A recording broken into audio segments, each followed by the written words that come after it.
अस्सलाम वालेकुम स्टूडेंट्स, उम्मीद है कि आप सब लोग खैरियत से होंगे। बेटा आज जो है हम एग्जांपल्स करने लगे हैं फ़्लो चार्ट की। फ़्लो चार्ट को पीछे जो है हम रीड करके आए थे कि फ़्लो चार्ट क्या होते हैं, हमारे पास कौन कौन से सिंबल्स यूज़ होते हैं, उसकी रिक्वायरमेंट्स क्या होती है हमारे पास, और इस तरह से हम काम करेंगे। बेटा अभी जो है हम जो फर्स्ट 6 एग्जाम्पल्स हैं आपकी बुक की वो बिल्कुल सिंपल एग्जाम्पल है, यानी हम इनपुट लेंगे, प्रोसेसिंग करेंगे, आउटपुट लेंगे और आंसर अपना क्या कर देंगे, शो करा देंगे। ठीक है, तो आप लोगों ने ही साथ साथ समझनी है, इसकी प्रैक्टिस करनी है ताकि आप लोगों को अच्छी तरह से समझ आ जाए कि फ़्लो चार्ट होते क्या और इनसे काम किस तरह से हम करते हैं। ठीक है, सबसे पहले जी बेटा आ जाए आज की पहली एग्जाम्पल पे। बेटा उन्होंने कहा आपने कन्वर्ट करना है सेल्सियस को फ़ारेनहाइट में। बेटा अब सेल्सियस और फ़ारेनहाइट टेम्परेचर के दो यूनिट होते हैं जिनको सी और एफ से भी रिप्रेजेंट किया जाता है। अब एक नंबर आपने लेना है सेल्सियस से, नंबर कौन डालेगा, यूज़र एंटर करेगा और उसको आपने कन्वर्ट किस में करना है, फ़ारेनहाइट में।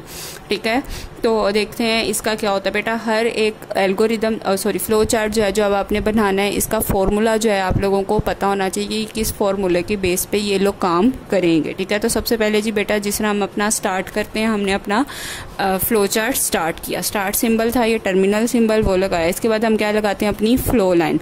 अब क्या करना है हमने बेटा, इनपुट लेना है, नंबर किस में लेना है हमने, सेल्सियस में। तो इनपुट हम लिख लेंगे सेल्सियस, या आप खाली इसको सी से भी रिप्रेजेंट कर सकते हो। ठीक है, इसके बाद बेटा अब हमने क्या करना है, फॉर्मूला लगाना है। पहले प्रोसेसिंग लाइन आएगी फ़्लो लाइन, और अब प्रोसेसिंग सिंबल आएगा। अब इसमें हमने अब देखें फ़ारेनहाइट को सेल्सियस को फ़ारेनहाइट में कन्वर्ट करने का फॉर्मूला क्या होता है कि जो आपने नंबर लिया है सेल्सियस, उसको मल्टीप्लाई कर दें 9 से, डिवाइड कर दें 5 से और प्लस कर दें उसमें 32। तो ये होता है आपके पास नंबर। ठीक है, ये प्रोसेसिंग हो गई। इसके बाद बेटा फिर आपकी फ़्लो लाइन आएगी और फिर आपने अपना रिजल्ट जो है फ़ारेनहाइट को प्रिंट करा देना, और इसके बाद आपका एल्गोरिदम फ़्लो चार्ट एंड हो जाएगा। ठीक है, ये था बेटा आपके पास एक सिंपल सा फ़्लो चार्ट जिसको जो देखें आपको किस में कन्वर्ट करा रहा था, सेल्सियस को फ़ारेनहाइट में टेम्परेचर को कन्वर्ट कर रहा था। ठीक है, इनपुट लिया आपने, प्रोसेसिंग की, फॉर्मूला आपको पता होना चाहिए। आप बेशक आप गूगल पे भी लिखेंगे ना सेल्सियस टू फ़ारेनहाइट, तो वहाँ पे कैलकुलेटर टाइप से आपको चीज़ बनी हुई, मतलब वो सॉफ्टवेयर बना हुआ है, वो मिल जाएगा। उसमें क्या करेंगे, आप नंबर एंटर करेंगे, उसके पीछे बेटा सेम यही फॉर्मूला लगा होता है, तो वो नंबर जो है ना आपको कन्वर्ट करके फ़ारेनहाइट में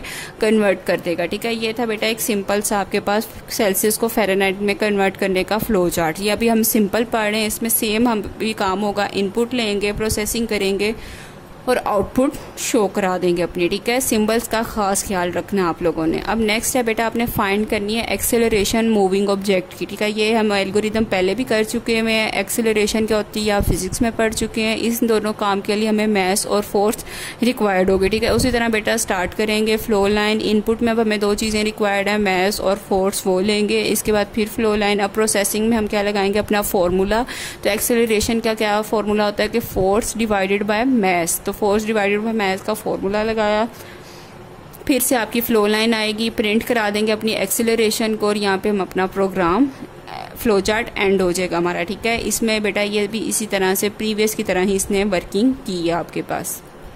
इसमें सिर्फ आप लोगों को बेटा जो भी कंडीशन स्टेटमेंट है उसकी जो है आप लोगों को फॉर्मूला पता होना ज़रूरी है, उसके बगैर आप अपना फ़्लो चार्ट नहीं बना सकते। ठीक है, इसके बाद जी बेटा आपने वॉल्यूम फाइंड करना है क्यूब का। तो आपको पता है कि एज का स्क्वायर, एज का क्यूब जो होता है वो आपके पास वॉल्यूम होता है, या साइड क्यूब जो होता है वो आपके पास क्या होता है, इसका फॉर्मूला होता है। स्टार्ट किया, फ़्लो लाइन आई, इनपुट क्या लेना है, अब हमने एज लेनी है अपनी, यानी एज का क्यूब निकालना है। तो एक ही चीज़ चाहिए हमें, एक ही इनपुट चाहिए। इसमें हम 3 टाइम्स एज को नहीं लिखेंगे। जब हमें एक ही चीज़ चाहिए होगी तो हम एक ही चीज़ को बार लेंगे और बार बार रिपीट नहीं करेंगे।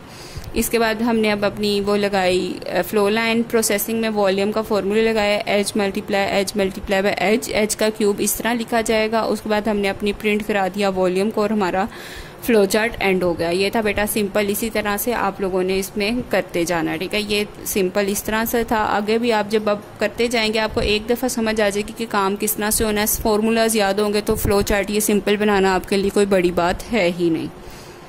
इसके बाद अब आपने प्लेन इंटरेस्ट फाइंड करना है अमाउंट पे। अब प्लेन इंटरेस्ट फाइंड करने के लिए आपको प्लेन इंटरेस्ट का फॉर्मूला पता होना चाहिए। जब आपको फॉर्मूला पता होगा तो आपको पता होगा कि हमने इसमें क्या क्या चीज़ें इनपुट करनी है अपने पास। ठीक है, स्टार्टिंग की इनपुट में बेटा इसके लिए हमें अमाउंट रेट और ईयर चाहिए होता है, ठीक है। वो क्यों चाहिए होता है अभी आपको मैं इसका फॉर्मूला दिखाती हूँ, जिसके थ्रू आपको पता चल जाएगा कि अमाउंट, रेट और ईयर क्यों चाहिए होता है। अब सामने आपके स्क्रीन पे इस वक्त आपको फ्लो चार्ट का में प्लेन इंटरेस्ट का फॉर्मूला नज़र आ रहा है कि amount multiply by rate divided by 100 और फिर मल्टीप्लाई बाय ईयर। ये आपके पास प्लेन इंटरेस्ट का क्या होता है, फॉर्मूला होता है, ठीक है। तो आपको पता है ब्रैकेट वाली जो चीज़ें होती हैं वो हमारे पास पहले सॉल्व होंगी, तो रेट डिवाइडेड बाय 100 पहले होगा, उसके बाद वो अमाउंट से मल्टीप्लाई होगा, जो आंसर आएगा वो ईयर से मल्टीप्लाई हो जाएगा। तो जब आप प्रिंट कराएंगे अपना प्लेन इंटरेस्ट तो आपको आंसर मिल जाएगा।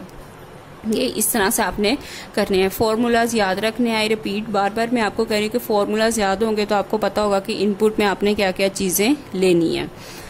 नेक्स्ट बेटा आ रहा है आपके पास फ्लो चार्ट कि आपने सम, प्रोडक्ट और एवरेज फाइंड करनी है 5 नंबर्स की, 5 गिवन नंबर्स की, ठीक है। तो अब आपको पता है सम में आप उनको प्लस कर दोगे, प्रोडक्ट में आप क्या करोगे मल्टीप्लाई करोगे, और एवरेज में आप क्या करोगे प्लस डिवाइडेड बाय, आप जितने 5 नंबर्स हैं तो उनको डिवाइड कर दोगे 5 से, ठीक है।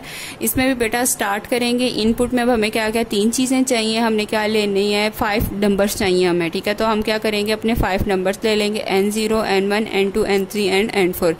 यहाँ पे N0, N1, N2, N3, N4 लिया हुआ है। आप ABC, XYZ हैं, जो भी आपका दिल जाए आप ले सकते हो, लेकिन आगे भी आपने फिर वही नंबर्स यूज़ करने हैं। इसके बाद नेक्स्ट फ्लो लाइन, अब हमने क्या लगाना है प्रोसेसिंग। अब हमने तीनों के अपने यहाँ पे क्या लगा देने, फॉर्मूलाज लगा देने, सम, प्रोडक्ट और एवरेज के, ठीक है। वो देख लें बेटा, एवरेज में जो है आपकी बुक में मल्टीप्लाई का साइन लगा हुआ है, वो उसको करेक्ट कर लें, वहाँ पे प्लस लगा लें कि प्लस हो गए नंबर और उसके बाद डिवाइड होंगे किससे, आपके पास 5 पे डिवाइड हो जाएंगे, ठीक है। ये आपके पास ये था। अब इसके बाद आपने क्या करना है, प्रिंट करा देना तीनों को और आपका प्रोग्राम जो है वो क्या हो जाएगा, एंड हो जाएगा। तो ये था आपके पास 5 नंबर्स का सम, प्रोडक्ट और एवरेज फाइंड करने का तरीका। इसके बाद बेटा लास्ट एग्जांपल है आपके पास कि आपने एरिया फाइंड करना है पैरेललोग्राम का। अब आपको पता है कि एरिया क्या होता है पैरेललोग्राम का, बेस इनटू हाइट। तो आप स्टार्ट करेंगे फ्लो लाइन, इनपुट में अपनी दोनों आपने वैल्यूज ली, बेस और हाइट ले ली। अब यहाँ पे आप नेक्स्ट प्रोसेसिंग सिंबल आएगा, प्रोसेस करेंगे बेस इनटू हाइट को, जो भी यूजर वैल्यूज में एंटर करेगा वो उसको मल्टीप्लाई करके आपको प्रिंट करा देगा एरिया, और आपका फ्लो चार्ट यहाँ पे एंड हो जाएगा। बेटा ये जो एग्जांपल्स थी ये सिंपल थी, इन सब में काम सेम था, इनपुट ले रहे थे, प्रोसेसिंग हो रही थी और आउटपुट आपके पास शो हो रहा था, ठीक है। अब जो हमने नेक्स्ट लेक्चर पढ़ना है वो है कंडीशन के ऊपर। तो जब तक आपको सिंपल नहीं समझ आए होंगे आप कंडीशनल नहीं पढ़ सकते हैं। तो आपने अब अच्छी तरह से इनकी प्रैक्टिस करनी है ताकि आप लोगों को ये समझ आ जाए, और कोई भी कंफ्यूजन हो तो आपने मुझसे पूछ लेनी है, और बेटा अच्छी तरह से इनकी प्रैक्टिस करनी है, ठीक है। ओके बेटा, अल्लाह।